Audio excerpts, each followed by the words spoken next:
अभिनंदन। आप सभी मित्रों का फिर से महादेव संस्कृत यूट्यूब चैनल में स्वागत अभिनंदन करता हूँ। सभी मित्रों को फिर से महादेवाय नमः। हम लोग संपूर्ण संस्कृत व्याकरण की श्रृंखला पढ़ रहे हैं। इसी क्रम में आज की इस वीडियो में हम लोग प्रत्यय प्रकरण का दूसरा भाग पढ़ेंगे। इसके पहले हम लोगों ने प्रत्यय प्रकरण की भूमिका पढ़ी। प्रत्यय जो धातु या शब्दों के अंत में लगते वो प्रत्यय कहलाते हैं। इसी प्रत्यय प्रकरण का हम प्रत्यय अर्थात कृदंत प्रत्यय का पहला प्रत्यय त्वा प्रत्यय पढ़ेंगे। स्लाइड में आप तो कृत प्रत्यय या कृदंत प्रत्यय दिख रहा होगा, अर्थात वह प्रत्यय जिसका कृत से अंत हो वो कृदंत प्रत्यय होता है। कृत प्रत्यय धातुओं से जोड़े जाते हैं, अर्थात ये सीधा धातुओं से जोड़े जाते हैं और इनसे बने पदों को कृदंत पद कहते हैं।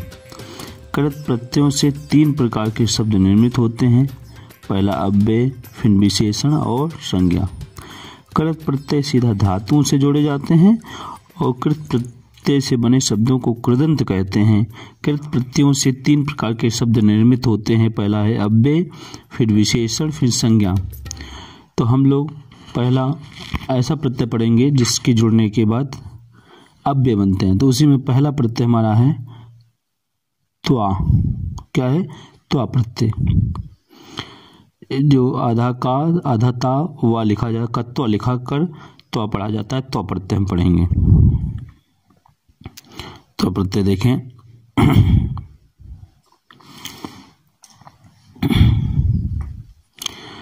जब एक ही कर्ता द्वारा एक कार्य की समाप्ति के बाद दूसरी क्रिया की जाती है तो समाप्त क्रिया में त्वा प्रत्यय का प्रयोग होता है। इस प्रत्यय से बने हुए शब्द को पूर्वकालिक क्रिया भी कहते हैं। देखिए, कहते हैं जब एक ही कर्ता हो और उसके द्वारा एक कार्य की समाप्ति के बाद दूसरी क्रिया की जाती है तो जो पूर्व क्रिया होती है, अर्थात जो समाप्ति क्रिया में त्वा प्रत्यय का प्रयोग होता है। इस प्रत्यय से बने हुए शब्द को पूर्वकालिक क्रिया कहते हैं। कहने का अभिप्राय है, जब एक ही व्यक्ति दो कार्य करता है, एक कार्य समाप्त करके दूसरा कार्य करता है, तो जो पहला समाप्त होती है, जो क्रिया पहले समाप्त होती है, उसमें त्वा प्रत्यय जोड़ दिया जाता है। इसे ही पूर्वकालिक क्रिया भी कहते हैं। जैसे राम पढ़कर सोने गया, तो यहाँ पढ़ने रूपी कार्य पहले समाप्त हो रहा है, तो पढ़ने रूपी क्रिया में त्वा प्रत्यय का विधान होगा और इसे ही पूर्वकालिक क्रिया कहेंगे। जैसे छात्रा पठित्वा गृहं गच्छति, छात्र पढ़कर के विद्यालय गया। तो यहाँ देखिए पठित्वा में त्वा प्रत्यय लगा, क्योंकि पहले क्रिया पठित्वा संपन्न हुई है, उसके बाद गच्छत की क्रिया हो रही है। छात्र पढ़कर घर जाता है। इस वाक्य में छात्र रूपी कर्ता दो क्रियाएं करता है, एक पढ़ता है और दूसरा घर जाता है। इन दो क्रियाओं में पढ़ने की क्रिया पूर्वकालिक हुई है, अतः यह पूर्वकालिक क्रिया होगी। इसमें त्वा प्रत्यय लगकर पठित्वा शब्द बनेगा,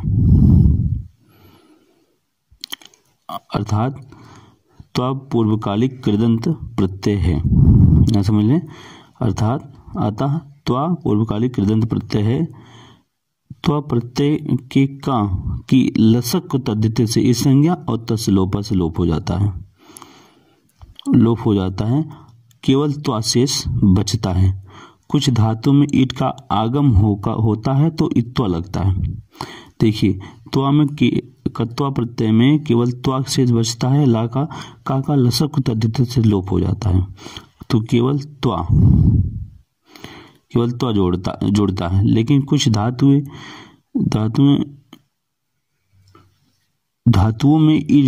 और प्रत्ययों के मध्य में ईट का आगम होता है और ईट का आगम होने पर इत्वा जोड़ता है, नहीं तो त्वा जोड़ता है। जैसे पठ धातु में इत्वा प्रत्यय, अर्थात ईट का आगम हुआ, इसलिए पठ ईट प्लस त्वा पठित्वा बना। अब यहाँ देखिए, पठ धातु में ईट का आगम होकर त्वा प्रत्यय लगा है, इसलिए पठित्वा शब्द संपन्न हुआ। अब देखिए कुछ प्रमुख प्रत्यय और उनसे बनने वाले कुछ प्रमुख धातुएं और त्वा प्रत्यय से लगकर बनने वाले शब्द देखेंगे। ये अव्यय शब्द बनाते हैं। जैसे क्रिय धातु में त्वा प्रत्यय लगेगा कृत्वा बनेगा करके, दा धातु में त्वा लगा धात्वा बना, अपा धातु में त्वा लगा पीत्वा बना पीकर। आगे भी देख लें हम लोग। गम धातु में त्वा तो गत्वा जाकर, हस धातु में त्वा हसित्वा हंसकर, जी धातु में त्वा चित्वा जीतकर, स्था में त्वा स्थित्वा ठहरकर। सब अव्यय पद बन रहे हैं। श्रु में त्वा श्रुत्वा सुनकर, ज्ञा में त्वा ज्ञात्वा जानकर। और आगे देख लें।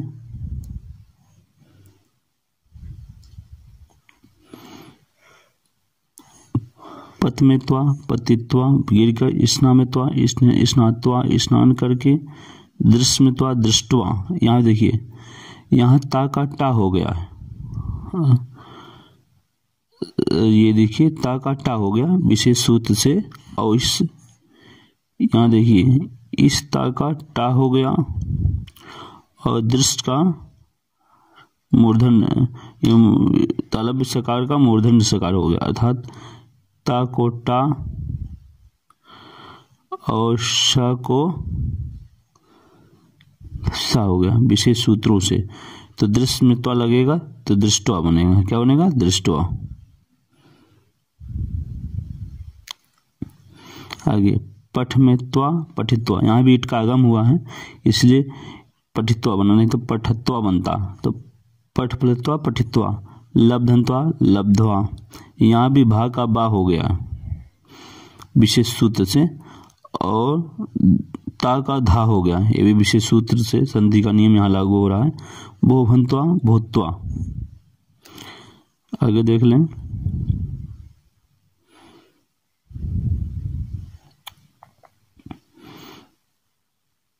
आगे तेज प्लस त्वा त्यक्त्वा त्याग करके,